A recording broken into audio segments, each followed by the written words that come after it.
Hello. Yeah, that's your name. Squirrels got me. Big Jim. Yeah. Really, really, really, really cold and fun. Cold and fun. Cold and fun. That's good that you think that of it, because that's what deer hunting typically is cold and fun. Yesterday morning, I'm glassing up on the pass, and I see these deer moving, and I'm like, ooh, there's some deer moving. All of a sudden, I just see this person just head down, just hauling ass, wearing shorts and a t-shirt with a pack on. And I'm like, is that Tard? My dad always talks about floating through the woods like the autumn breeze. So Robert's when you're the 275 pounds, I don't know how you do that, but the Freightliner. It's just like a creeper. You're just kind of up in the corner watching what's going on down there. Yeah. You know, he's like, he's up there slapping, pissing all over everything. Is it warm yet? How did you know the name of the actor? I know. How did you say his name? Hervé Villechaize.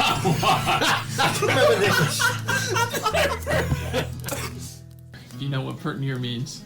If you know what pert near means and you live in America, you're a redneck too. Welcome to the Log Talk Podcast, brought to you by Pert Near Outdoors. It's that time of year. It's that time of year where we all need to be thinking about, do we have everything we need to hit the woods? Chances are you don't, and if you think you do, you probably could use some more. So how about you go over to thehuntworks.com and check out all the incredible products these guys are carrying. This is a great family, local store. Dan and Steve Dunnigan, a couple hardworking sumbitches. They are now carrying archery equipment, everything from bows to arrows to broadheads, quivers, you name it. So on top of all the great tree stands and box blinds that they're carrying, they're now a full-on archery dealer, and really recommend that you check these guys out for your next big purchase.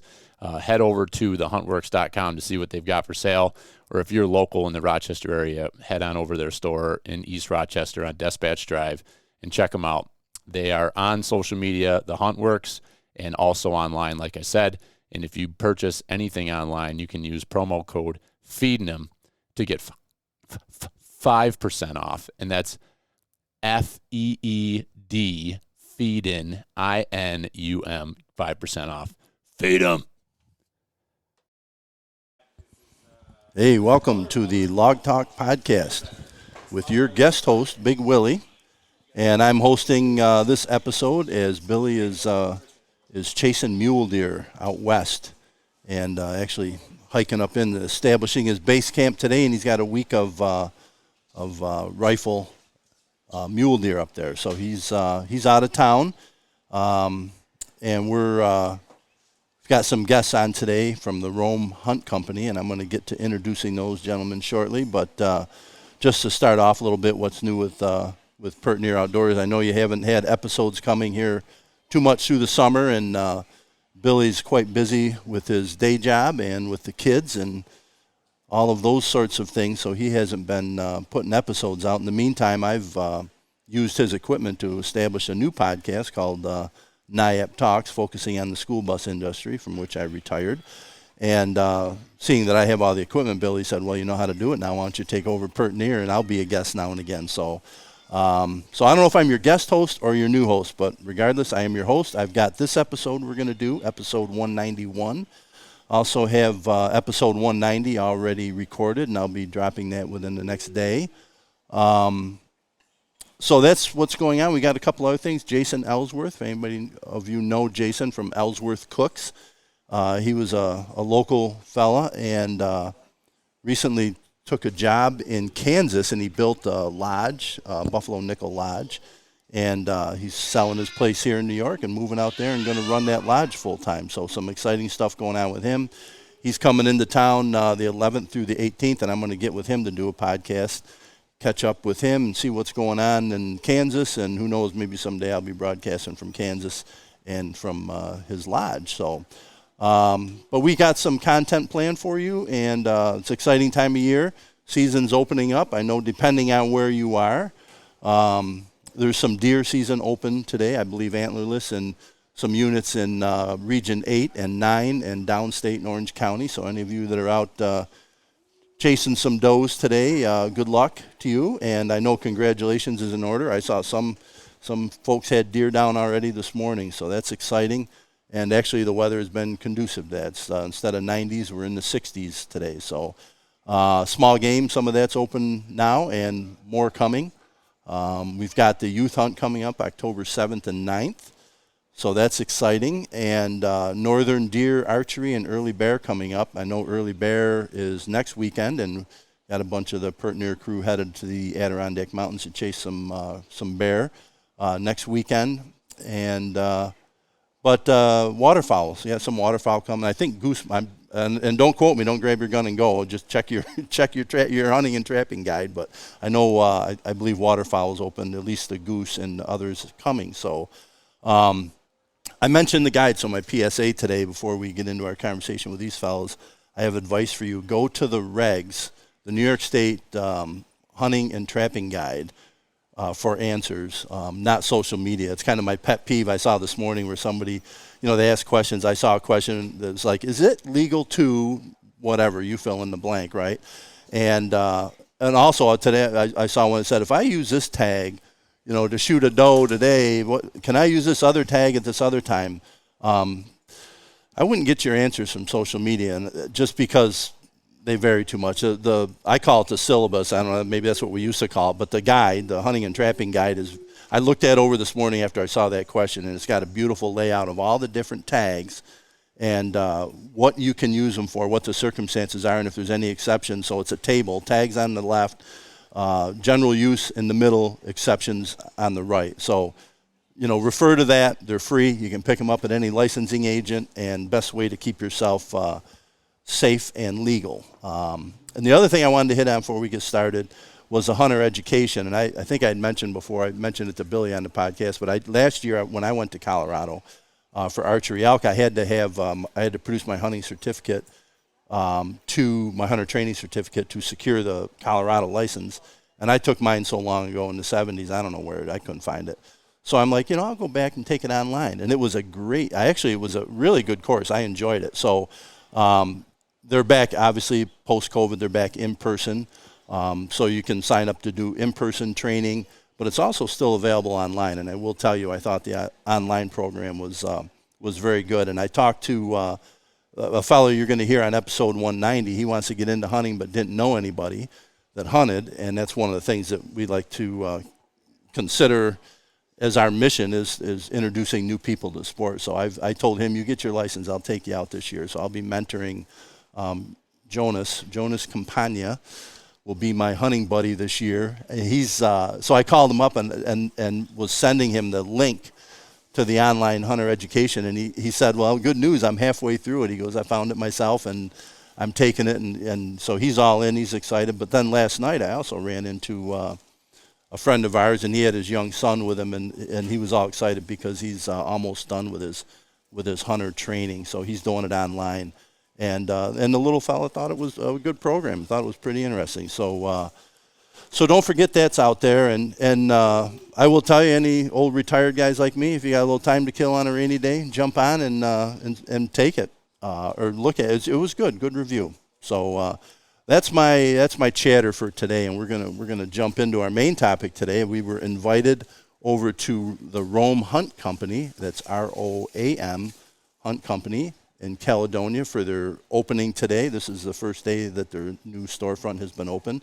So thank you guys for inviting us over, and we have David Knab, who is dealing with a customer right now, and that's good. They've had lots of folks in and out of here in my short time here. But I've got Brad Sisson with me as well.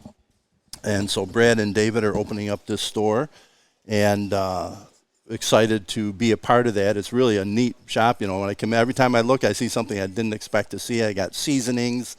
They got like different snacks, T-shirts, crossbows, gear bags, trail cameras, backpacks, camouflage. It's a small little storefront. It's just packed, nice knives, all good quality stuff. So, Brad, thanks for having us. And maybe you'd like to start off, tell us a little bit about yourself and your background, how you got in the hunting business. Yeah, thank you. I appreciate it. Thank you. I appreciate it. It's exciting to be here talking with you today on our first official day for the show. So my name is Brad Sisson. I've been in the hunting industry on and off over the past 20 or so years in a couple different areas. originally got started into the writing and photography industry. So out of the blue one day, I said, hey, I'd like to try my hand at writing. And Steve Pyatt at New York Outdoor News, Yeah, I know Steve. he said, hey, here's an assignment. Go see what you can do. And I did it. Had no real, college, English programs or anything like that under my belt. I just wanted to try it. And he said, hey, not too bad. I'm pretty sure were his direct words. Yeah. And fast forward, it led into about 15 years of writing articles for a variety of different publications. I've had work done in quality whitetails, deer and deer hunting, game and fish, I did outdoor not know news. that. That's exciting. Yeah, and then did copy work for quite a few companies. So had stuff published for Hoyt, Elite, Doinker, Blacks Creek. So I did that for a long time and really enjoyed it. But, the hard part is it kind of came to a precipice for me because I had been working in the human capital management space as a career, and actually got a job offer for the QDMA at one time. So I actually was offered the associate editor position working with Lindsay Thomas at the QDMA.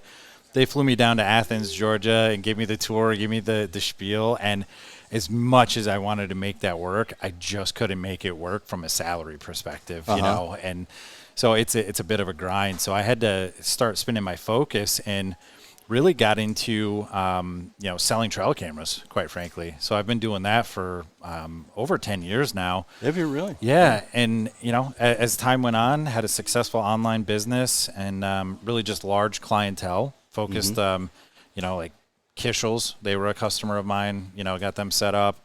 A lot of outfitters out in the Midwest and down so in Long Island. You weren't so much selling ones and twos. No. You were selling, for operations. Yeah. Like my Ranches client and base stuff. was maybe 100 clients, but they would buy, 20, 30, 40 cameras every year, running large land management. So I did that for a long time.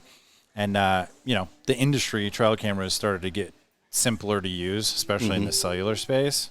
So kind of saw that coming where it's like going to have to diversify. Right. And my wife had been running a successful daycare business, but she was looking to shut that down. Stars aligned. And it's like, all right, well, let's expand and, get a physical brick and mortar shop. So that's what we've done. And it's kind of led us to where we are today. Awesome. Yeah.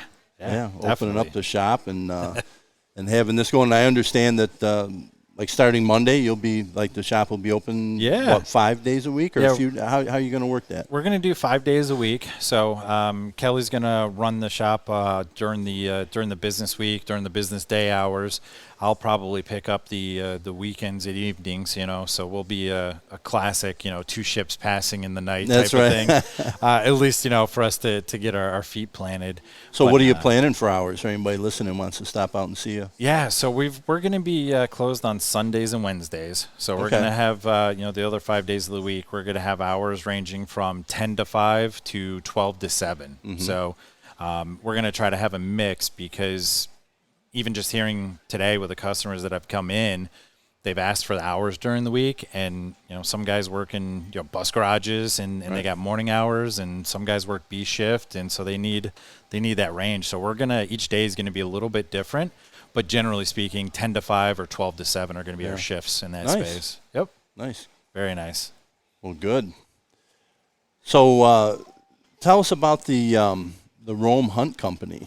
Yeah. And because I was online looking at your webpage, and I got another question I'm going to ask you. But, how long has that been in existence, or did you just kick that off for the storefront purpose? Yeah. So we just kicked that off. So the prior company was operated under the name Pursuit Outdoors. So it was a fully, online business. But it, same thing, like the online business itself, the presence was pretty small just because of the clientele. Word of mouth did really well for me, getting a lot of larger clients that trusted in my knowledge in the cell camera space. So I did that. I thought about carrying that name over, but really, that name is a little bit ubiquitous, in terms of you got the Pursuit channel. It is. It's kind of a watered down name, 10, 15 years later. So I've actually had that website address since I want to say like 2002 or something. Yeah. And so I was trying to think of a name that was a little bit more modern, and David and I had been traveling out of state for the past 3 years, and so the name Rome Hunt Company just came to mind. It fit, didn't it? Yeah, the adventure, if you will. Yeah. So it lined up really well, and the name was available. It made sense, and so we kind of went that route and got the website. That'll be built up after the store's up, but that's kind of the next step in the process for us. Yep, good. Yeah, I went on your web page, and I thought it was on the wrong web page. So I backed up. I looked at it because it said subscribe. Yep. Men subscribe, women subscribe. I'm Yep. like, what? And so I'm looking. So I hit the men subscribe, and there was. So I might as well ask you this question now. Yeah. I had it later in the interview, but so there was a package for like a birthday package, and it was but anyways, they're sold out. But tell me about that whole premise and what's the concept there. I thought that was pretty cool. Yeah, so we're going to be, I would say like diversifying. We got the retail channel, going to have a traditional online website presence, but then our third channel is really going to be focused on like subscription box service. So there's a couple players in that industry. But what we found a couple things that were really an avenue for us. One is there isn't a women-specific hunting subscription box service. And, I think you're probably aware of it, but like women are like one of the fastest growing segments of hunters and outdoors people, and it was really a shock to us that there wasn't Nothing one. existed, right? Nothing. Yeah. So we're putting that together. We're going to be working on it over the next like month or so and really aiming to get that subscription up. And so, then, Brad, can I interrupt you? Yeah. Brad, and just like, can you explain, because a lot of people may not, myself included, understand what that box subscription, what's that mean? What is that? So really, a subscription box service, like if you got a little bit of age on you, remember those like Columbia House CD, where you get a monthly you subscribe package. and you get, So similar to that, like, every month you would get a box, and inside that would be, hunting or fishing or outdoor related gear that's really tailored to your likes and pursuits. So say, for example, you turkey hunt and you deer hunt, but you don't hunt waterfowl, right? That type of information can be put into the subscription. And so every month you would get gear that is timely to the season, or related to the prep of an upcoming season, and you would get gear, whether it's broadheads, whether it's slings for a gun, whether it's trail cameras and related equipment. And that subscription service, you sign up for it, and every month you would have your monthly fee, but you would then get that box, and the value of that box would exceed the retail value, right? Gotcha. So say if the box is $120, our goal is to be able to eclipse that, obviously, and pack more value into that box for the customer. So that way they can get a variety of gear, and it's a way to maybe try things out that they probably wouldn't specifically spend the money on, taking a chance. But in that, there's going to be a sampling and a variety, and heck, there's things that I thought I wouldn't like in terms of hunting products, and you find out, you're like, how did I live without this? David's a big fan of those hunting umbrellas. So am I. You've got one on the shelf over there. I'm like, this is the most valuable piece of equipment in the shop. They are a love-hate relationship. He loves them. I can't stand them. Like, for me, I'm just sitting on. There's always one in my pack. I sat under one, and I'm just like, I feel like I'm like just glowing, standing out in a tree for some reason. Like, how is a deer gonna walk up and not laugh? I'll tell you what sold me. We had a I don't know, years ago. It was probably back in 07 or 08. But I had they were calling for heavy rain, and I won't tell you what our camp nickname is for that about that device. But anyways, we had the umbrella. I'm like, I'm taking it, right? So I'm sitting in a tree, in a maple tree that's next to an apple tree, and it was an all-day rain. It wasn't like spritz and showers. So anyways, I go there. I set up my umbrella, and it's pouring, right? And I sat there all through the morning. The only reason I got down was because my dad had killed a buck. He was sitting out in the rain with no umbrella, by the way. So, but I sat there, and I think I passed like 7 bucks that morning. And the deer were moving, and they're feeding, and they're coming in and feeding on the apple tree, like right next to me. And when they're chewing the apples, they tip their head up. They're looking right at me. I would close my eyes. I got this big umbrella over my head. But anyways, I was sold. After that, I'm like, the game don't care as long as it's, yeah. David's the same way. He loves that thing. Oh, For my me, God. like, I think it's more mental than anything, Yeah. But I'd rather suffer in the rain. I'm good with that. Yeah. Well, that's and I suppose if you subscribe to the box service and you got something that you didn't want, it makes for a nice gift, give it to the kids or to your brother for Christmas or something. You know? Yeah, definitely. But I mean, it's a neat way to to have a steady flow of product and to give value to your customers as well, right? Yeah, and we really are going to try to focus on just based on the competitor landscape, they offer a lot of the same products. Like for example, the two big ones, they both offer Vortex optics, so some of their bigger packages will have like a Vortex rangefinder or a scope, but they largely offer the same product. So, our goal is to really focus more on, I would say, like custom gear, right? So looking to offer opportunities for those, up and coming companies to have a platform, a distribution channel. But you also, too, it's a different spin when you're getting stuff that's custom made that, you're not going to find in a big box store, really, right? So, example would be like we have Cluck Custom Calls out of Pennsylvania here. They have a really awesome grunt tube. I got 10 of them in, and I think I'm I've only got like 2 or 3 left, and the store's only been open 3 hours. But people came in and they knew we had it, and they knew it was custom, and so we're going to look to include things like that in the boxes, which are a little bit different than your run-of-the-mill big box selection or leftovers, we'll say, from those stores and those product lines. Yeah, we'll take a time out. Thanks. I just had to get a message to David. He's grabbing a quick bite of lunch, and then he'll be joining us. He was tied up with a customer, which is a good thing, right? Yeah, getting me a water. Thank you, David. I had a water in the truck. I forgot to bring it in. We got plenty of drinks here. So, the uniqueness of the products, and that's one of the things I noticed. Like I asked you when I walked in, I'm like, what the heck is this thing? And you're like, well, this is for a European mount. And it's beautiful. It's a beautiful little plaque with a bracket. It's like stuff that you just don't normally see in a shop. Yeah, especially in upstate New York, right? So that's coming out of Iowa, and it's custom made. So we've got, quite a few to start out with that are, small time, growing businesses. And we're going to continue to feature that. We've actually got a custom call maker who's local here who has never sold their items in a store before yet. And we're going to have them probably within the next 30 days to be able to show. And they are, you look at them and you just sit there and go like, I don't know if I want to take this into the woods because it's so beautiful. It's like a piece of art. So we're looking to. You ever see those turkey calls? They're real long box, like a boat paddle. Yep. And so I've got one of those I bought like at a show, and it's custom handmade, right?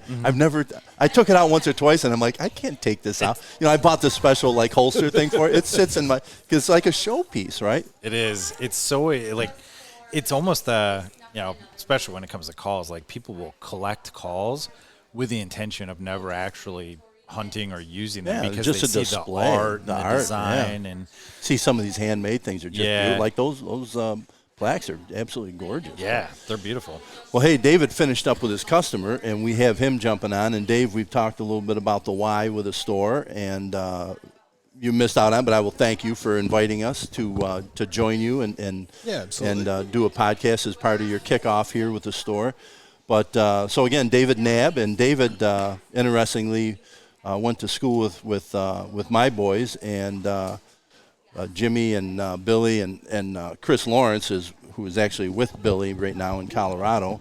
So got some family ties there. Oh, yeah. And but David, tell us a little bit about yourself and your background in the hunting. What brings you to be in the hunting business, if you will?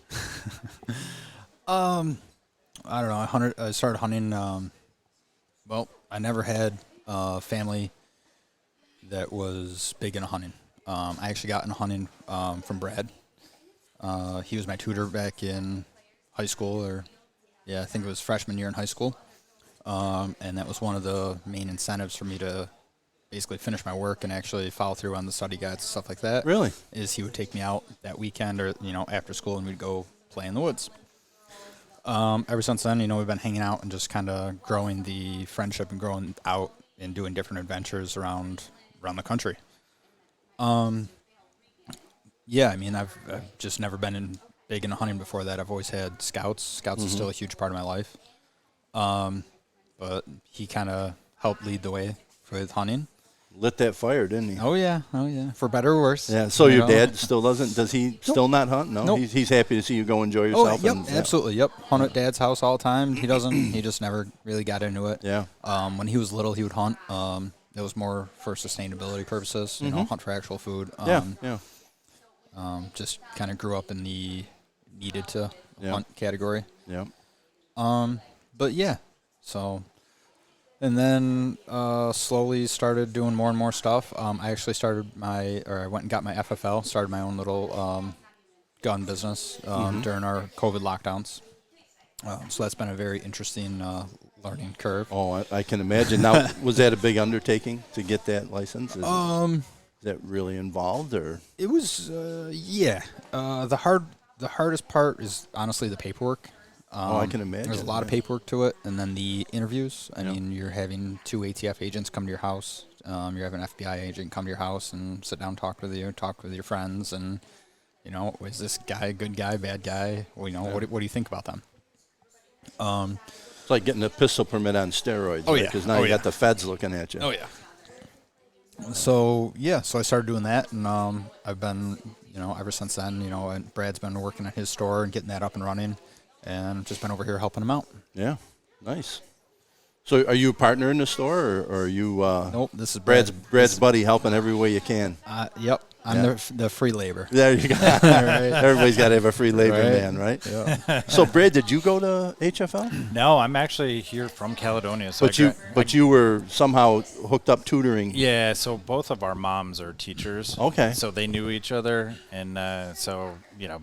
Similar to, you know, like when you have kids, sometimes you can't get your kids to do what you do as a professional, say. So she's like, I've got to get somebody else that can help David out. So I was my undergraduate's in education, so I was certified to teach, and you know, he needed that's cool some help. How you guys got started. Yeah, you know, it was just he wanted to get out and hunt, and he also wanted to obviously pass his classes, and I was like, well. Hey, let's set some incentives. You want to get out and hunt? Here's your goal. Yeah.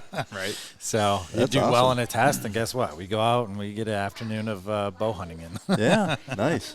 So you're Caledonia born and raised. Yeah. Yep, definitely. Cool. Yep. Yeah, that's awesome. So we were talking about why the storefront, and but one of the questions, the other thing we were talking about was that subscription box thing. I thought, which I had never heard of that, so I thought that was really. I was on the webpage, and I told them when I first got on, I thought I was on the wrong webpage because it was like men subscribe here, women subscribe. I'm like, what the heck? Are you going to sign up? I think I am now that I understand what it is. I got to check it out. Depends on what the cost is. Are you going to sign the boys up for Christmas presents? That's what I was thinking. All right. You know what I mean? I'm just saying. That takes care of it, man. I'd be like, good. Write you. I'm gonna have to start paying him on commission. Hang on. So, you know, we talked a little bit about the Rome Hunt Company. Now, the other one, the Pursuit. What was it? Pursuit Outdoors. Yeah. Is that still? Is that still alive? Are you still running that business? Yeah, so we closed that one down and rolled it over into the business here, and so we're doing that one and just focusing on Rome Hunt Company. So will you maintain those clients? Do you foresee the clients that you had for camera? Yeah, definitely. They continue. I mean, it's, you know, I've had customers now that have, you know, come back almost 10 years, I believe, that have been return customers, and it's been a good experience, and really just, you know, building that base through word of mouth, and now it's a new adventure with a brick and mortar. Oh God, yeah. Yeah, and it was. Yeah, I mean, you definitely build a relationship with your customers. It's not, you know, sure you get the onesie twosie guys, but then you'll get the guys that come back for more and more and more stuff. Yeah, definitely. So, so why the move to the physical storefront? You know, the bricks and mortar, as you say. What was? Yeah. And maybe you already hit on that, but. Well, really, it's definitely one of those. Okay. All right, we're back with you. All right, I'm sorry. We had a customer come in that I think David thought that Brian should interact with the customer. But anyways, the customer's all set, just looking around, and we are back with you. So so we were talking about why the storefront. Yeah, so it lined up well. So my wife had run the daycare business for 5 years, and she was looking to wind that down, wanted to do something else, and we're pretty entrepreneurial in spirit, we'll say. And it lined up coming out of COVID. So what I was seeing with the vendors that I was working with at the time through Pursuit Outdoors, they were really starting to look for partners that have physical retail locations. The really consistent story from those manufacturers and companies in that they opened up accounts with a lot of people who ran businesses out of their basement, and they were having just bad experiences, quite frankly. So people were starting the businesses without the capital to supply inventory. They weren't repping the brands in a way that was, positively reflecting them. So there was a big growth in demand for brick and mortar. Oh, okay. And so we thought the stars kind of lined up. The other thing, too, was really just, honestly, like, stores are closing down to have hunting and fishing gear. Here locally in Rochester, we got like one box store, that focuses on it. And then you got a couple department stores, if you will. Yeah, Outside I was looking. it's tiny. Last night I'm looking at the Penny Saver, and you always get the Runnings ad. There's a running store over in Canandaigua. Yeah.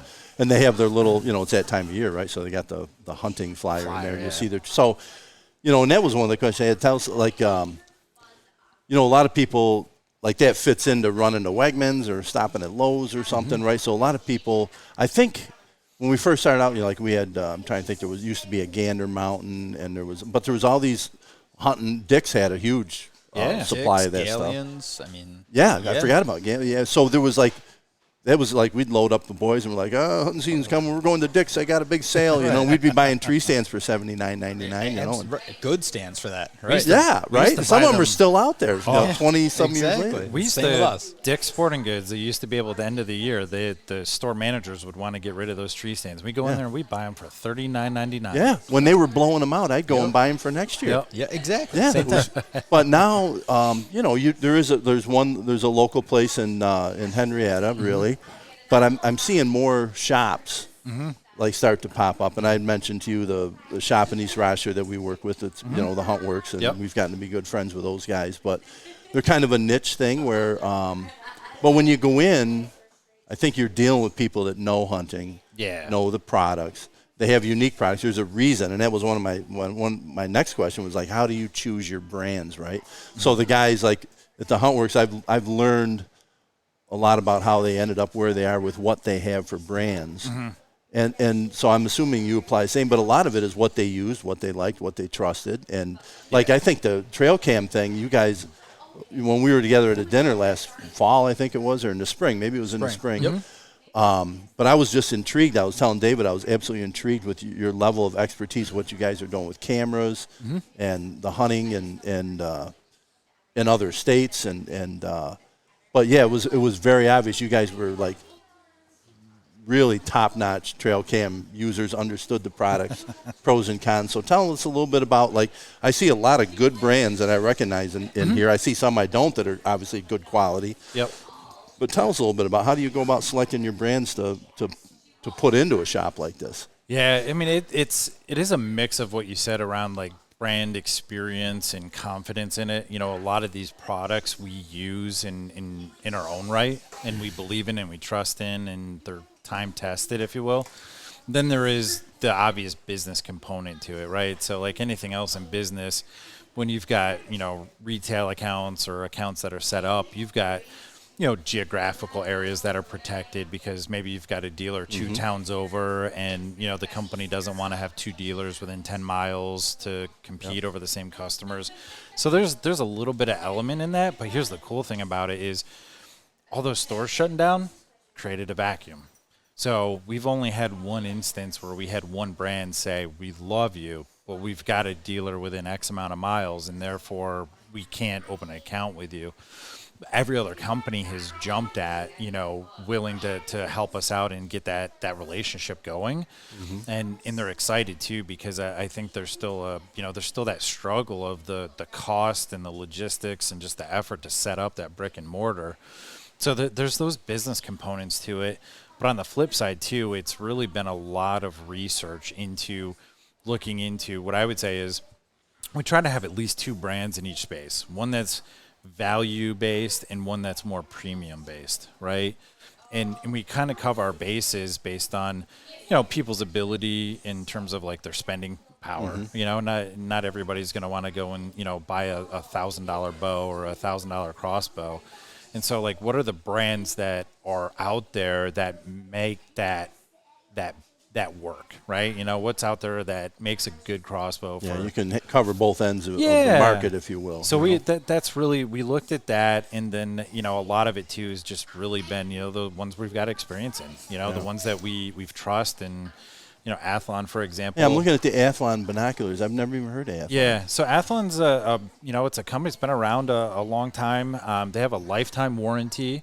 You know, they're the kind of brand you can run them over with a tire and send them in, and guess what? They're sending you a new pair back. Yeah, I hadn't heard of them. Yeah, so they're... I saw the binocular case over there. Yep. You know, the harness. Yep. And so that... yeah, I hadn't heard of that. And that's what's kind of interesting and fun to me to stop into some of these other shops. You're like, well, look at this. I never, you know. Yeah, we're the first direct authorized dealer in the Rochester area. Oh, yeah. So, yeah, like Runnings has a few of their items, but they're not a direct, so they got it through like a distribution channel. Yeah. We're we deal directly with Athlon, and they're a good company. You know, what I would describe them, and in my mind, is they represent a lot of the same characteristics of like a Vortex, but they remind you more of like the Vortex of like 10 years ago before they moved into like the big box sort of strategy. Yeah. So you know, people have seen like Vortexes showing up in those big box stores, and they've kind of pursued that. Athlon is very much like focused on, I would say, like the independent retailer and really, you know, providing good product for the price point. Lifetime warranties. They offer, you know, ED glass, UHD glass, which is just, you know, at the price point, hard to compete with, you know, and it's beautiful glass. And the scopes are really nice too. They make some. Oh, so they do scopes as well. Scopes, red dots, binoculars, spotters. Yeah, I have to check them out. Go on their webpage and look at what they got. Definitely. Yeah. What I see, you have some clothing over there. What are you carrying for clothing? Oh, look at that, David. He is a good friend. He hands me the Athlon catalog. Sweet. Is this something I can take? Yeah. Or yeah. I can get you a Sharpie. You can circle what you want. We can order it right now. We could put it in my subscription kit. There you go. We'll actually have them. I could put a B next to ones for Billy and a J next to ones for Jimbo. Yeah, we actually have so for Athlon, we actually have a couple of their products in here that they sent to us that were essentially custom packaged for us. So like the Midas 10x25 binoculars, they got that model, but they don't actually sell them anywhere else really right now. Basically what they're doing is they're testing it out. So I had actually inquired about a subcompact, smaller size binocular for, you know, Eastern stand hunters. Right. Carrying a pair of 8x42s or 10x42s. Some people like doing that. Some people don't. Yeah. I'm in that latter category. I don't want to carry a pair of 10x42s when I can barely see, you know, 50, 60 yards in the woods. Right. But those 10x25s, they're ED glass. So they're really good in low light. They don't have chromatic abrasion on them, and they're nice for putting in your like cargo pocket when it's, you know, 60 degrees out and you don't want to carry a pack or you don't want to have a chest harness on for the binos, and you can pull them right out while you're in the tree stand and, you know, maybe spot that buck and get a good look at him and say, is this a guy I want to go after, or am I going to let him walk? So you know what's interesting is the like I have the bino harness. I have Vortex, right? So I got some glass that I think Billy gave me for Christmas or my birthday. But you know, I carry that all the time everywhere, right? Yep. And I don't use it that much. But it's a great spot where I can slide my phone into the bino harness. Yeah. I got my reading glasses in there, so it's a nice little carrying package, you know. There's two categories. Like out in Missouri where we hunt our farms, we're in northern Missouri, and where we are, we're right on the edge of like where heavy ag mixes with rolling CRP and sort of cattle pasture, if you will. So our lease, I mean, you know, you can go out there and you can set up a bog pod and have a 400 or 500 yard shot on a whitetail with a rifle. So out there, it's a little bit, it makes a little bit more sense. Yeah. But, you know, it's... Yeah, when I was in Colorado, I spent half the day on them. Yeah, it's funny how, like, you know, if you haven't been out there and you go out there, all of a sudden you're realizing, like, I need binos, and I need good binos. Yeah, glass is super important when you go out there, whether you're chasing elk or whitetails or mule deer. And I know Billy and those guys. I mean, they got I don't know if the tripods or, but I mean, you're glassing. You know, you find a good glassing knob and you get up there and that's what you're scoping it out. That's a big part of the hunt, right? But here, like you said, we get in these thick, dense woods, and you're sitting there, and something pops over the ridge next to you. It's only 40 yards away. You haven't got time to pull the binoculars. Yeah, and the cool thing about the Midas, the 10x25s, is they're so small. Like once you kind of roll them close together, they fit right in a cargo pocket of pants. So like early season when you got like dense foliage and stuff, and you think you see something, but you don't really know. And it's a nice, it's a nice size that's really convenient for eastern tree stand hunting. Yeah. And bringing that perspective, I think, is what, Athlon really likes about our relationship. And so they sent me a couple pairs of them, and I think I've only got one left because I've sold them all so far. But, like things like that, I think, is just really where, I hope that we can continue to add value, is really just representing, at least from New York perspective, what life is like as an eastern whitetail deer hunter, Yeah, and sidebar note that in my observation, I mean, you've had people right in and out of here, and people are buying stuff, and I mean, like for first day in a small shop in a small town, it's like you must be pleased. It's been good. We didn't do a ton of advertising. We wanted this to be sort of like a soft opening. We didn't want to have like a really big fanfare, like a line waiting out there. Well, like everybody, like you get a retail, like you sink a lot of money into it, and so you want to get product moving, is the way I would say, to be able to continue to fund the business. And I think our approach is a little bit different, that we wanted to iron out the kinks, if you will, right? Case in point, our point of sale system gave us a little bit of trouble this morning. Well, that's a great way. This is how you start, right? You find out, check get a few customers, work through it. So we're learning as we go, but it's shaping up good so far. Yeah. Hey, tell me about, I see some camouflage clothing over there. Yeah.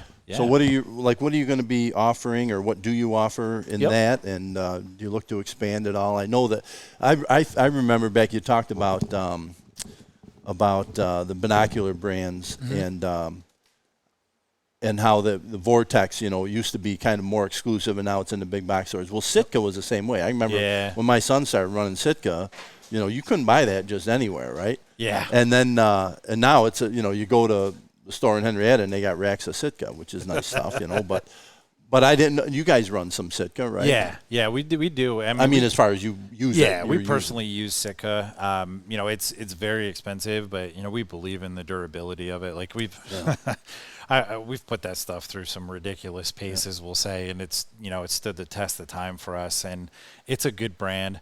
The hard part about Sitka right now is we can't pick them up because they're literally not opening accounts for anybody. So they have so much demand that they went through their selling season in January, February at the ATA and shot, and they literally shut down. That's they haven't added a dealer since the spring. Wow.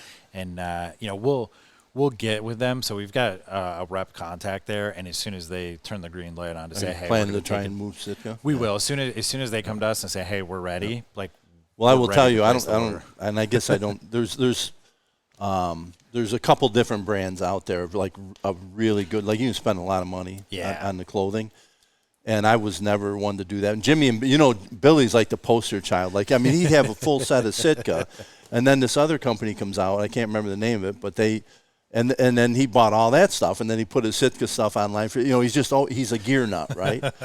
Jimmy is very practical. Like he'll buy something, if it works, he'll use it until it won't work anymore, right? Yeah. I'm more like Jimmy. I was like still wearing. I still got the fleece I bought like 30 years ago from Walmart. I bought it in like a 4XL, so it would fit over whatever I was. I put on, but I'm like Carhartts, sweatshirts, right? And the kids have been telling me. So, anyways, long story short, when I was going to Colorado, I thought I probably ought to have the right gear. You're going to be out there for. That's great stuff. Oh my! So I went. I did not go Sitka, but I went with First Light, and I spent a lot of money, and I don't regret a single dime. Of the best money I think I've ever spent, because I wore that stuff. The same, you change your base layers, right? And merino wool. So, anyways, long story short, it doesn't, like the Sitka's great, the First Light's great. There's other great brands. Yep. But in the clothing line, you definitely get what you pay for. Yeah. With respect to, the quality of the clothing and the performance of the clothing. I wore that stuff. I started hunting in Colorado in September. And I wore that stuff right till we finished the late muzzleloader January 1st. I did. I wore it through the whole. And then I actually added some of the heavier layers, like the Solitude or whatever.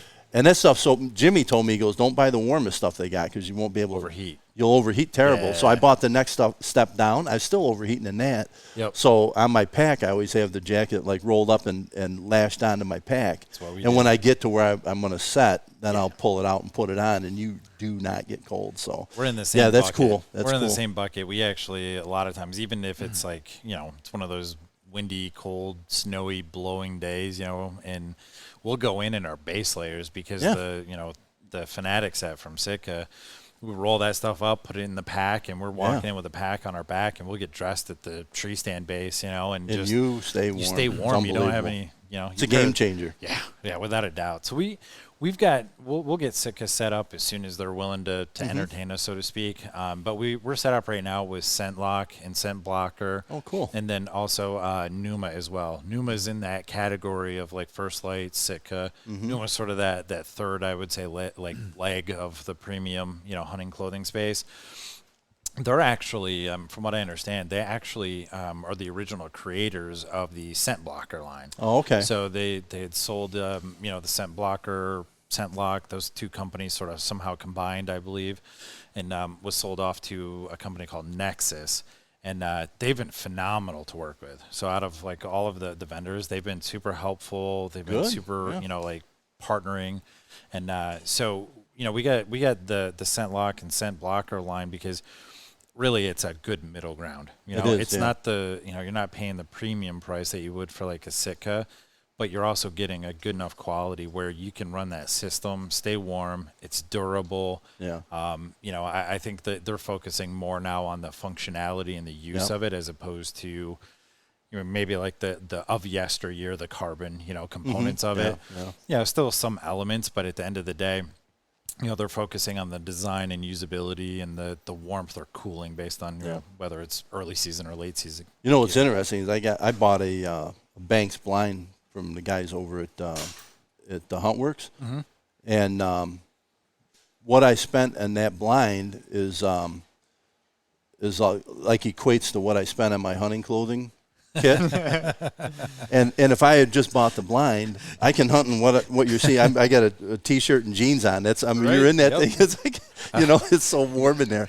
So you talk about fire up the little buddy heater. Yeah, right. Yeah. So, but it's all like it's amazing. What I was talking to a guy today who he doesn't. He goes, I'm kind of a boring guy. All I do is golf. I love to golf. I spend $4,000 a year for my memberships. I golf, and I said, I spend like way more than cheap. Like me, I wish I had been a golfer because I put a lot of money into this between gear and land and food plots and. It's so not on. a cheap sport if you don't want it to be a cheap sport. That's right. Yeah. That's right. The good thing about it though is like if you like hunting and you want to be price conscientious, you can box of Remington Sluggers and a Mossberg 500 and you're out there pretty cheap and I remember I used to go with my father. He had a Remington 16 gauge with a bird barrel.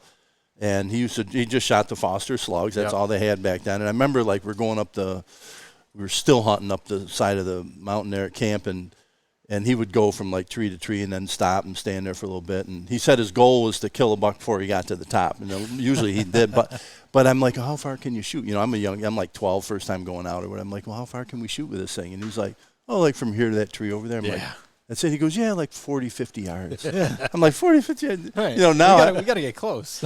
I got a shot. I'm going to shoot that with my bow. You know what I mean?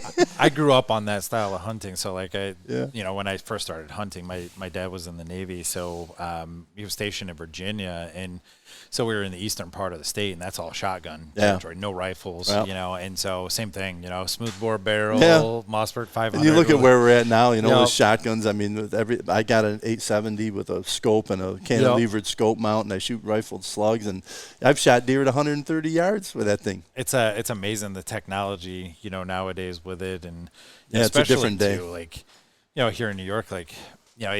Some of these counties, they've moved to rifle relatively recent, and it's amazing, too. Like, we hunt Ohio, and one of the things that we've seen, too, is they went to straight wall cartridge a handful of years ago. Oh, really? And it's amazing because almost everybody there in gun season has converted away from the shotguns. They are now shooting the 350 Legend, the 450, and it's Except the Amish. Yeah, except the Amish. Except the Amish. Yeah. But like They you like can, their shotguns. you can hear They the like their 22 mag. yeah, you can definitely hear the difference in the rapport. But the 350 Legend out there is just like it's everywhere out there. So I'd be curious to see if some of our shotgun only counties here in New York go that route at some point. Probably not, just because of the the political climate. Yeah. It definitely is. We've found hunting in Ohio, the 350 Legend, like it's so popular there that like you almost like, I don't know, like the price of slugs and stuff there are just so low because it's available because nobody wants it them, anymore. right? No one wants it. Yeah, Right. like during COVID, the Remington AccuTips, the slugs, they're pretty much like one of the premium top brand of the line. I offerings. just bought it. They didn't make them for like 2 or 3 years, right? Yeah. Because the Remington had some issues with their factory and they shut it down and got bought out. And those boxes, like up here in New York, like if somebody was hunting in say Monroe County where it's shotgun only, people were like, look, if you can find them, just buy it and tell me how much you want for them. They were paying ridiculous prices. And we went to Ohio one day and we went to a shop. And it was a mountain of Remington AccuTips. Really? It's been Cases. sitting there because They don't use them. they don't use them. They went to Straight Wall and they're just sitting there, Oh so my God. we ended up bringing a bunch back back. for our friends and everything. Like, hey guys, like, and they're like, oh, how much do you want? We're like, $18.99 a box. And they're like, you're kidding me. I just paid $40 for a box last week from it's crazy, right? some store up the road type of thing that had them. And Yeah. so it's a pretty unique, I would say, like space where technology is just continuing to move forward for us in the hunting space. Speaking of technology, well, we didn't get too deep into is there anything you wanted to hit on that with the trail cameras other than, like I see you have a couple different there, and you have some solar panels, which I thought was cool. Yeah. Because nobody stocks them. You always see you can get them, but you don't see them a lot. Yeah. Available retail where you walk in and pick one up. Yeah, we've got a wide variety of cameras that we have accounts with. We got a whole bunch of stuff coming in. So we're a dealer for Tacticam Reveal, Wiseye, Blackgate, Spartan. Like Wiseye, I had never heard of that. I saw that on your webpage or on Facebook or something. Yep. And what was the other one? The Blackgate. They're based out of Ohio, Okay. and then Wiseye is they're based out of Louisiana. So they're down in the Gulf, and they've got a new camera out, the Data Cam, which is the one on the end, and that's been out probably about a month and a half, and it's doing really well. It's actually performing well.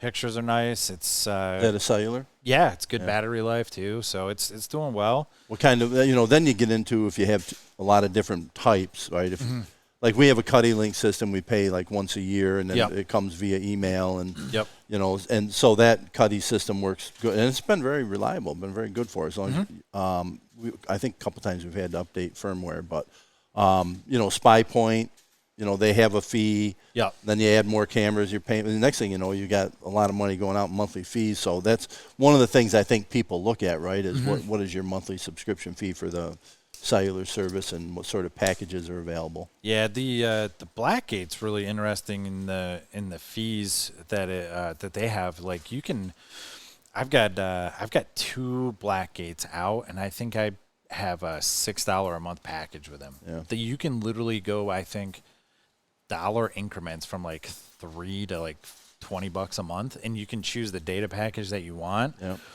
So they offer quite a menu. Yeah, that's one of the things. Low that, cost, yeah, right? I mean, yeah. like I think their cheapest package is $3. It's either $3 or $4 a month. Yeah, I think Spy Point, my cheapest one, is somewhere around $5. Yeah. But that's then I had a camera that was in a particularly hot spot, and next thing you know, I exceeded my camera. So the next one, I'm up to either go 500 or 1,000. So you keep bumping up, and it's like I ran out at 1,000 last month. I'm like, I'm going to move the camera. It's like I'm seeing the same deer over and over. They're just standing in front of it eating, right? I catch them coming to or from. Like, it's ridiculous. It's amazing. Like there's a little bit of I would say like marketing in the packages and the cost, right? So like, here we are in New York, and you can't bait, you can't, run minerals and stuff, legally, I should say, right? Because everybody sells them in all the states or in all the stores here. But, I would say, like, in those spaces, like, most people, like, I think people overestimate the number of photos they get in a month. So a lot of times people are like, well, if they don't have an unlimited package, it's not a good deal because I need, I'm just worried about going over my data. So I think there's a little bit of a mental block there, but like say with Blackgate, like it's almost as a pay as you go. So like you can do a $4 package, a $7 package, and so you get to the point where you reach the end of your data allotment for that. Guess what? Like you just buy another $7 worth, and it's not the end of the world. Yeah, that's a nice way of doing it. Yeah, and some of the other cameras that we have, they have the unlimited package, which is good. But I often find that like it ends up costing people a lot of money, right? Like if you're running 10 cameras and it's $15 a month, you're at $150 a month for an unlimited package. And truth be told is you probably don't need the unlimited package, right? So yeah, I got probably one of my best trail cameras is as far as catching bucks. It's in my opening day spot, and I'm on the 250 picture, and I have never exceeded that. Yeah, but because they just walk by. They're in either going to bedding, the feeding. Right, so they're not like hanging out there. Yeah, and that's like it's similar to like being on a trail versus on a food plot. So like, exactly. and that's cool. So like you can customize your package, your data package, right? So like I've got 2 R4Gs that I run. Pay $12 a month for 2 cameras. That's cheap. That's very reasonable. Less than the price of one unlimited plan for another company. So it's a good camera. Wiseye is good too. They've got their strengths. What I would say is like, there isn't the perfect trail camera. It's like if there was, there wouldn't be as many manufacturers out there. Right. So they all have their strengths. They all have what I would say is their opportunities. Right. But that's kind of what makes it fun. And I would say that a lot of them are, the newer cameras are the picture more megapixels or whatever, and it's amazing how the industry's grown compared to what we used to have with the cards, and so and you can go overboard with it too. You can become obsessed it's like, what do you do with them all? When we got all, I don't know if you ever listened to Steve Shirk or have heard of him, but he runs like, I think 150 cameras or 170 down there in Pennsylvania. Yep. And, but he's running them over, I don't know, like 30 some square miles of dense wood. But, and I was talking to him. I told him, I said, I'm impressed that you even know where they are. I go, I put 8 or 10 out and I can't find them. I don't know where the heck I put them. We used to be really good at that, but the last couple of years we've started to go like, oh boy, where is that one? I know we had a camera. Where is it? I had a backpack full of the old cameras that have the cards in them. Yeah. And I put out all but like one. And I'll be darned if I can. And I'm like, well, I marked it on my Onyx, but I looked at Onyx and there's no mark. It's like, what did I do? I meant to mark them on Onyx. So anyways, I'm going to find them during deer season. But we've got one in Missouri. We got one in Missouri we can't find. It's at our lease there. It's there somewhere, right? Yeah, we're going to find it this year, but it's there. It happens. Yeah, it does. We run a lot of cameras. We've definitely transitioned more into the cellular basis. I mean, there's obvious benefits to it in terms of not stinking up an area. So that's what I like about it. I mean, it's just you have to physically go there and change out the card, and these tell you how your battery life's holding up, what your cell signal is, where it is. Right, it'll show you. It marks it on the map. You aren't going to lose that one unless the battery goes dead. So. I tell you, we used to run a lot of regular cameras. I mean, we would run probably not as many as Steve because we didn't, we were mostly on private property, small parcels, so you didn't need as many. But we would run, upwards of 60 cameras across a whole bunch of smaller parcels. And it was really good information. And, we used that to, learn patterns over long term. But what we found with cellular cameras is the patterns jump out immediately to you. And there's a difference between regular and cellular cameras in that with the regular cameras, and I'm sure, he probably does this too, but he looks at long soaks, and so he'll set a camera and probably leave it there 6 months, 12 months type of thing. And you can kind of get a feel for when those peaks and valleys are in, those deer showing up at certain times. And that's a feature that is really beneficial for long-term soaks. But when it comes to cell cameras, like what we're finding is that the patterns, they jump out to you immediately. Yep. So, we'll have, we've got, I don't know, probably 4 properties or so that we hunt in 3 different counties here in New York, right? Livingston, Monroe, Genesee County. And we'll have cell cameras spread out over there. And you might have a day where like you've got a good pressure, you got good weather conditions, and you'll see that spike of movement across all of the cellular cameras. Mm-hmm. Then maybe that next day you'll see a difference in weather, and you'll see movement shut down across all your cameras. So you can find out like how weather patterns affect movement. And then I think you and I were talking about this back in the spring, but I've started to really hone in on this this theory that, you know, previously was thought is like almost like a thing you want to avoid in terms of seeing a picture of a buck that you want to go after and getting a middle of the night picture, right? There's a lot of like conventional wisdom that says, hey, if you get a picture of this buck and it's at, 2 o'clock in the morning, he could be a mile away, bedded somewhere else. That happens. But what we're really starting to find is there's a connection at certain times of the year where even if you get a picture, while you're sleeping at 2 in the morning, that deer may still be in that area later that day when you hunt. And, I've got quite a few deer. In fact, the one that I shot this past year, last day regular season, the one down on the end there, that just got shy of a 24-inch inside spread. Yeah, is that a New York deer? Yeah, that's a New York deer. It was shot right in Monroe County. Holy cow. That deer was showing up late November, starting to appear on the property. We had summer pictures of him, and we knew he showed up after Thanksgiving. Started showing up, and we started getting pictures of him at 2, 3, 4 in the morning, not getting pictures of him in the daytime, but we knew where he was, and he wasn't going far from a bedding perspective. There's lots of bedding cover in the area, and so we were really confident. And same thing, the day I took that buck, I got a picture of him 10 feet from where I shot him.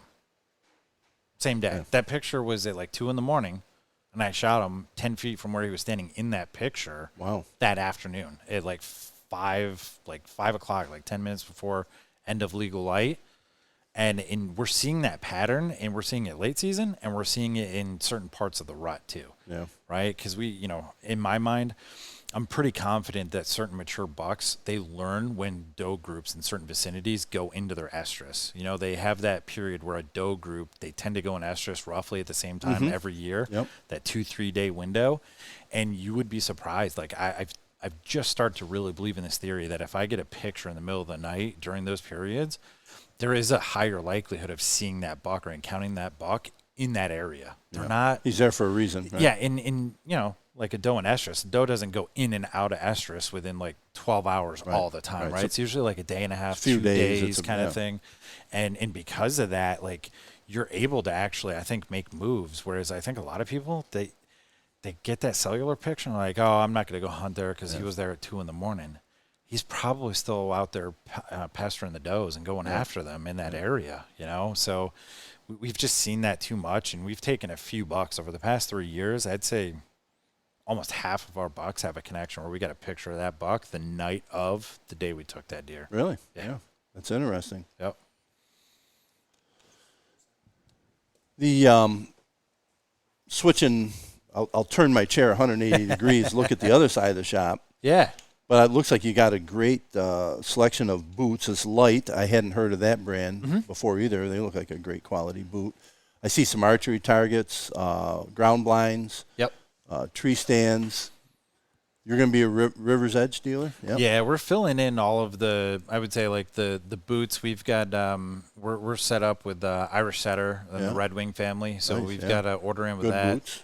But they're fantastic. Yeah. So we're going to have their full lineup in there, which is nice too, because they have like the rubber boots, but then they also have like really good lace ups, right? Yeah. So like, if you're going I know when we go hunt PA, you do not want to be wearing rubber boots. I mean, you're going to go 10, 11 miles, you're going up and down hills, but a good lace up boot, with gaiters, I mean, stream crossings aren't a problem and everything. So it's, So I may have to talk to you about that because I think mine are about wore out. But yeah, and Irish Setter, like they're a good brand too. Like what we found is that like same thing. Like they're a known brand, they're reliable, their pricing is reasonable compared to some of the other brands in the space. Got a long history. I mean, everybody knows the Red Wing brand in terms of like work shoes, right? Yep. Like if you're in the trade industry, you know what Red Wing is. That's all I ever wore. My whole career I wore Red Wings because I was on concrete all day long. Same in the company. Shop, Yep, same company. So they put the same focus and effort into their hunting boots. Yeah. So we got that. We've got XOP. So XOP like the hang-ons and sticks and all that. So we got that coming in. So we got some orders. I see some Rhino, some stands from Rhino. Yeah. So good brand selection. We're going to continue to fill in the store, and I think we were saying earlier, our biggest problem is going to be is just storing gear. Yeah, you know, space, right? And I'm surprised at the great diversity that you have and how you have it. I mean, there's a lot of stuff put in a very organized fashion. It's a really nice shop, and you did a great job with. I mean, it's just you come in and it's had a great feel to it. Yeah, it's that mix of the old and sort of the rustic, nice right? patina. Yeah. So what short-term goals, long-term goals for the business? What are your thoughts on that? Where are you going with this? Yeah, so I would say, like, obviously, like, right now our goal is to, quite honestly, is, survive and thrive, if you will, right? Yeah. So we want to build the customer base. We're reaching out to new audiences now, since we've expanded from, the online to the brick and mortar presence and offering different products, really. So we really want to, like, strive on that too. And I think first and foremost, we're not looking for this store to be a place to make us rich, if you will, right? So we're looking to be very fair and reasonable on pricing. And I think we've all been there at one point, like sometimes you've got to make tough decisions about what you spend your money on. And so when you spend your money, you want to feel like you're getting good value and good service, and you want somebody that's going to back up the words, if you will, right? Right. Case in point, we had a gentleman come in on what day was it? Maybe Sunday, I think it was. Last week. Sunday, we were in here just doing inventory, and he saw the sign, and didn't really know that we weren't even open yet, right? Yeah. But we were in there. We had the doors open. It was hot, and we're just literally doing inventory. And he came in, and I was like, "Well, hey, come on in. Like, let's show you around," and gave him a tour of the shop. And he's like, "Hey, I want to, I need a pair of climbing sticks." I'm like, "Well, don't have any yet, but they can be here Friday," type of thing. And so we ordered them, and he came in on Friday and was able to use them. In fact, I think he's supposed to be out today. Probably he's out hunting today. He's probably using them right now as we speak, type of thing. Yeah, I see some you've got over there. Yeah. So I think it's just being able to have that relationship and be able to find somebody who's willing to match you up to what you need, right? Yeah. Don't want to oversell you, sell you something that's way more expensive than you need. But if there's something specific you're looking for, we can certainly go out and get it if we're not stocked. But I think it's really just surviving and thriving and really doing fair by our customers. Yeah. I think that's probably the way I would put it. Like, I treat them how I would want to be treated. And case in point, that gentleman, he's like, "Hey, do you want to deposit for the sticks?" No. We'll order them. Just come on in on Friday, pick them up, and we'll be good to go. And so, he came in and he was super happy. He got the sticks, and they were in time before the antler list season started. Nice. So worked out well. That's awesome. Yeah. So, how do you see the store impacting your season? You're gonna Depends who you ask. It's already impacted our That's season. the number one reason I would not want to be opening the store in this, because I want to be out hunting. We knew that going in. So Sure. it was a, I would say, like, pro and con kind of component to it. But the good news is that my wife is going to be able to pick up some store hours while we're out in the tree stands and stuff. So it's a good partnership there, I would say.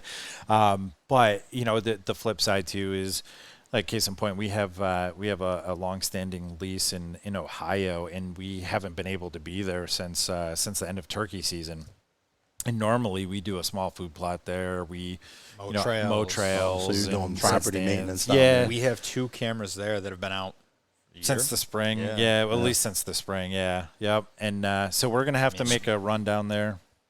2 weeks from now, we're gonna do a single day run, so down and back in the same day. Same day, yeah. Get everything done. Trailer. It's got the mower.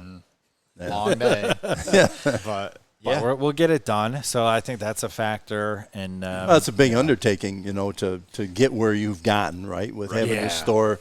I mean, obviously you put a lot of work into this space, and then just setting up the store and getting the business running, right? Yeah. So, yeah, you can't, and you got the other lease as well. And yep.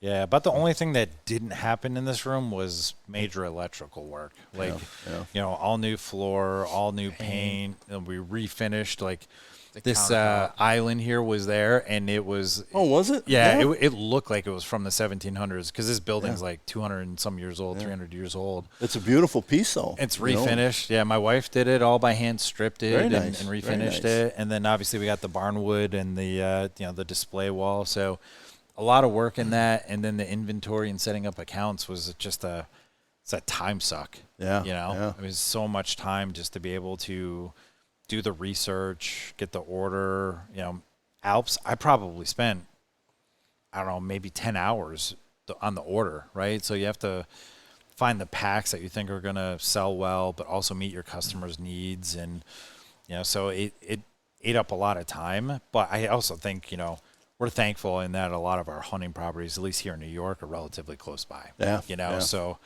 you know, small town feel. I know, like, when I was younger, there were a few shops around and their hours were 35 minutes after dark. You know, like if you need something, you know, I'll be here about 35 minutes after dark when I get down from my tree stand and come here, you know, and you would get there and, you know, it's a Tuesday night and 7 o'clock and it's dark. And then all of a sudden, like, you know, the shop lights come on. Yeah. And guys Okay, we can flood do a in. little business now. Yeah, and they're like, oh, I need some broadheads or something, right? Yeah. So we'll you know, there'll be elements of that to a degree, you know, in terms of flexibility. But, you know, it's nice having, you know, my wife be a part of this. And, you know, she's not a hunter herself, you know, in that sense, but she'll be able to, you know, to man the store, you know, Yeah, when we're good. out. So it'll be good. Got any out of state hunting trips planned or? Yeah, it's just our Missouri. Ohio and Missouri. Missouri, Yeah, yeah. this will be so we did what, 20, 21, 22. This will be our fourth season in Missouri. And then Ohio, we've done probably 5 years spread out. We did a couple years 10 years ago, and then we picked up the lease 3 years ago.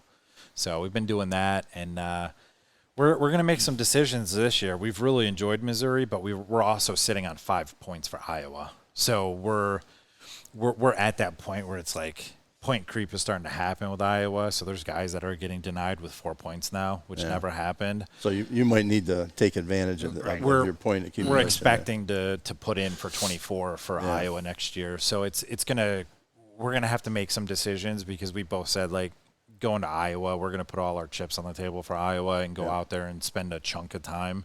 Yep. So we may end up we're trying to decide if we're gonna keep one or both of the leases, and then use 24 as, I don't want to say a reset year, because, you know, if we go to Iowa, we'll pick up probably a lease there because we prefer leases or public land hunting and permission hunting versus going with an outfitter. Yeah.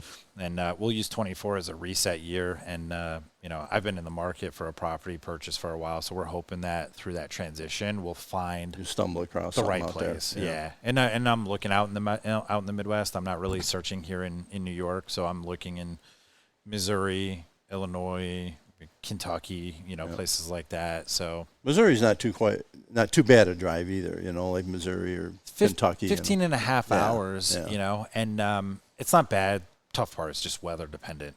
Yeah. You know, we're on our way We came back. It was pretty bad. We had a heck of a snowstorm in Erie that on the way back. It was and we left Thursday. early. Yeah, it was the Thursday before the gun season opened here in New York this last Oh, year. you had that. Oh my! that big You guys were storm. coming back. We in drove that? through that. We drove left through early to make sure we were beating it, and we didn't beat it We by didn't like beat an it. hour. Yeah, Oh we my got God. almost there was- stuck in Erie. That There were was certain brutal. we'd like getting stuck in certain bands of it where Yeah. it'd be The real lake bad, effect. and then we're good, and Yeah. we're like kind of hammered down, and Yeah. let's keep pushing through. But that same And weather then- oh, pattern crap. though was crazy for us. So we take 2 weeks, or actually I think it's like 17 or 19 days. I Wow. forget which. That's- We take that off and we go to Ohio. We usually hunt New York and then go to Ohio and then go to Missouri. Okay. And we usually, you know, hunt where the action's the hottest. But we were in Ohio last year, and we were going to spend probably 5-6 days there and then go to Missouri, hunt probably the gun week of rifle season in Missouri. And we got to Ohio, and last year was when it was the first week of November, and it was ungodly warm hot. Yeah. We walked in, and I want to say it was one afternoon, and the temperature said 80 degrees in the truck when Oh we my walked God. out. Like that's how we're spending our vacation. Yeah, so we were sitting there, and I'm like sitting in the tree stand. We're on like day 4 of this, and we're supposed to leave like 2 days from now. And I'm sitting in the tree stand, and I'm looking at the weather pattern, and there's a cold front coming in. I'm air quoting it, cold front coming in, where it's going to go from 80 to a high of 65 the next day. Yeah. And I'm like, well, let's plan on just sitting all day. You know, it's the peak of the rut, really, you know, coming in. So we're going to sit all day, and then we need to make a decision about what we're going to do. So we were planning that, and I just kept like looking at the weather, and I clicked on Missouri in the app, and then I'm like on CNN and stuff, and they were talking about this like once in 100-year cold front coming across the Midwest, right? Like it's the the end of the first like week. David, get in the truck. That's literally what it was. It's literally what it was. How quick can we get the camper packed? Yeah. So we said leaving. we're gonna hunt tomorrow all day, and then we're going to leave tomorrow night after we're done hunting, and we're gonna go. And so we do that. We sit there and we hunt the next day, and it's like 2:00. I had seen one doe. He hadn't seen anything, and a buck shows up in front of me, and I'm like, oh, I'm gonna shoot him. So I punch my tag in Ohio, and I'm like, all right, let's get out of here. So we boogied out. We dropped. We got the trailer, and we're racing to beat the cold front to Missouri. Yeah. So we get there, and we are there, and it is, I don't know, it's probably 70-some degrees, and we had some stands there that were set up from the prior season. Do a couple checks on them, threw up two other stands, actually. We got them set up, and we're like, there's 1 day of bow season. So it was the day before the rifle season starts there. So we had 1 day of bow, and I'm like, we're going to have to buy a bow tag because it's over the counter there, so you can buy your tags, and it's $265 for a bow tag and another $265 for the rifle tag. We spent $265 for a bow tag for 1 day. For 1 day? Yeah. For 1 day. But I'm going to tell you right now, we woke up the next morning, everything was white and ice. And it was a monumental cold front. And I'm going to tell you right now, we saw 6 deer over 130 inches. Oh, my God. On that day. And David punched his tag. He bought a tag for 1 day, and he punched his tag on his buck in Missouri this year. And I was like 10 yards away from a just beautiful 8-point. And he just wouldn't close the distance. And we were so pumped because David was like, I don't know if I want to spend $265 on 1 day. You know, David showing me. Picture here. Okay, it went from this. This is the. That's the day before. This is the day before. I'm just checking stands real quick. He's up in the stand checking it. It's sunny, blue sky. And the next day everything's white. My God. White, icy. Yeah. Yep. And so we there was the power of a cold front. I'm in this stand when I punched my tag. It was right there. Yeah. So, yeah. It was we went there. I mean, it would have been awesome if this 8-point had closed the distance. Yeah, if you would both punch your tags there. He was sitting at 60 yards coming in, and I think he got in. I think the last time I hit him with a rangefinder was 52 yards. And I was ranging him, and I was trying to figure out like where he was going because he's working like a little basically mini pinch that's in a small bottom where a creek is, but it's open on either side, and he was like coming out as if he was going to break out into the open. So I ranged him at 52, and I went to put my rangefinder in my pocket, and I dropped the rangefinder. Ding, ding, ding, ding. Clanks off the stand, and he never even paid attention to it. Really? He was like in seeking mode. He was like they were moving. He trying was to on a find the mission. does. Yeah, he was on a mission. But he just never closed the distance. Yeah. He never got closer. And it was 52 yards the last time I hit it with a rangefinder. Yeah, that'd be almost shotgun range for my dad. Yeah, back in the day. Back in the day, right? Yep. But a little closer. Keep coming. It was amazing. So we're gonna try to run that back again this year. I think with Ohio, we've. Our property seems to be a lot better after Thanksgiving, the way the pressure is. Yep. David got his buck the second gun weekend there, and then I've had really good encounters in the weekend before their gun season starts. So I think we're going to take our 2-week stretch, and we're probably going to go to Missouri and just hammer down Missouri. Yeah, do the last week of bow and the first week of rifle season there, Yep. and it's you can do 2 bucks there. You can get one in the bow and then one with the gun. So we're nice. going to do that, and then if we do well or if it dries up, we'll head back to Ohio and make our way back. Come home. Yeah. So hopefully without the big snowstorm. Right. That was brutal. Right. Can't believe you guys drove back in that. It came back to bite us in the butt though on the way back with that drive. That was that had to be should have brutal. left It was a the little, biggest- little bit earlier. And you were towing a camper in that? yeah. snowstorm? Oh, a 26-foot camper. Yeah. Oh my God. Brad's not the. He didn't grow up towing trailers and everything Yeah. else. So it always seems every time we're going out west, we get- switch on and off. Yeah. And he always gets stuck at the construction or the bad the weather. Lane closures? the severe one lane, like Yeah. white knuckle, like, oh shit. Yeah, well, it's like really tight. Right. Or the good weather storm. Yeah. And I'm over there like, God, I just want to take a nap. Yeah, the first year we went, I got stuck in Chicago construction, rush hour traffic. Like, I was so mad at him because of that rotation. and it was like, first time really pulling the trailer, first time really get, in my truck. Yeah, I hadn't pulled that trailer. Right, first time in my truck pulling that trailer. So it's a lot of new variables, right? Yeah. And, you'll be fine. I'll get you on the highway. Just go straight. You'll be good. You got this. You got this. Oh, crap. Anyways. But we're going to run it back, Good. so we're going to do that, and then we'll hopefully draw Iowa, sitting on the 5 points now. We'll do that. They'll be our focus in 24, and then Good for you. Yeah, good reset. So. Hopefully by then the store will be kicking butt, and your wife will be the manager, and she'll have some hired help, and you guys can just go hunt all the time, right? That would be that'd be ideal. But we also know that doesn't always work out that way. Well, hey, anything you guys wanted to hit on that we haven't? I mean, we've been going quite a while here, but it's been we could keep going because it was just fun visiting, But is there anything that you want to hit on that I haven't asked or brought up? No, I would just say our shop address is 3141 State Street. We're right in the So heart I of don't know why Caledonia. I envisioned you being on the other side, but I was checking the numbers coming into town, so it's really easy. Like where I was coming from Avon, I just come up Route 5. Yeah, 5 and 20. Yeah, and 5 splits 20 splits off down there. So we're on 5 here, right?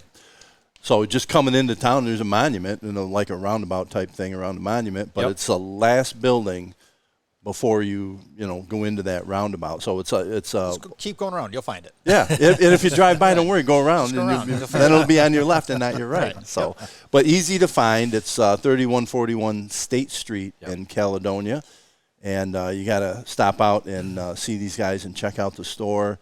I wish you all the luck, and on behalf of Billy and Jimmy, they certainly wish you luck as well, and I'm sure we'll be doing our part to help support you and send some business your way. If you want to find these guys, they're on Instagram and Facebook.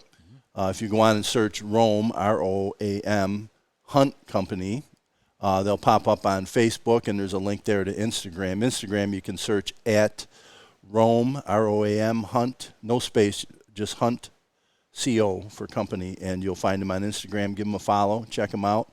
And guys, good luck with the store. Thanks again for having us, and we're glad to help put the word out about the shop, and I wish you much luck in this hunting season. We appreciate it. Yeah, we'll stay in touch. We know your boys are out there. I think one of them's got one of the Athlon rangefinders. He stopped by and picked it up with his school bus, actually, one day. Oh, It was pretty funny. Imagine that. Weird. My daughter. Yeah, how did that happen? My daughter's going into 5th grade, and he was showing up with the bus, and he told me, he's like, hey, I got the bus. I'm going to stop by real quick and grab that rangefinder before we head out. And I said, you better watch out. I'm going to put you on a bus here, and so the bus shows up, and her eyes were as big as golf she's like, balls. what? She's like, I got to go what? back early? What just happened? So hopefully he's having good luck with it. It's yeah. a real nice rangefinder, so hopefully they're successful, and they check got it some out, good yeah. stories. Yeah, So- I can't wait to hear. We'll We'll have to grab dinner again and just catch up on stories. Yeah, maybe for sure. if we we'll do it at our place or who knows. But it was fun. That was a fun night when we all got That was together. a blast. Yeah. That was a great And, night. just to get together, shoot the bull, Yeah. meet some new people, have dinner. Have It some was a good lot of food. fun. It was Yeah. some real good food. We were he just did a talking great about job. that on that drive home. They were like, that was fantastic. Like, Yeah. it was What a night. I don't know what we ate, but we ate good. It was there was so much food there. It was crazy. Yeah, that was awesome. So maybe we'll host next time. We'll have you. I don't think you guys ever been up to our place, have you? Not yet. Nope. No. Yeah, it's not quite as nice as the place we're at, but it's plenty nice. Lodge up on the side of the mountain, so Nice. that's got a nice feel to it. Very. So, yeah, we look Very. forward to. We'll have you guys pop in and do a hunt with us or join us for dinner or something. So. Awesome. Yeah, for sure. Hey, good luck, guys. Thanks again for having Thank me. you. And folks, come on out and visit the Roam Hunt Company, 3141 State Street, Caledonia. Thanks for listening. Take care. Be safe.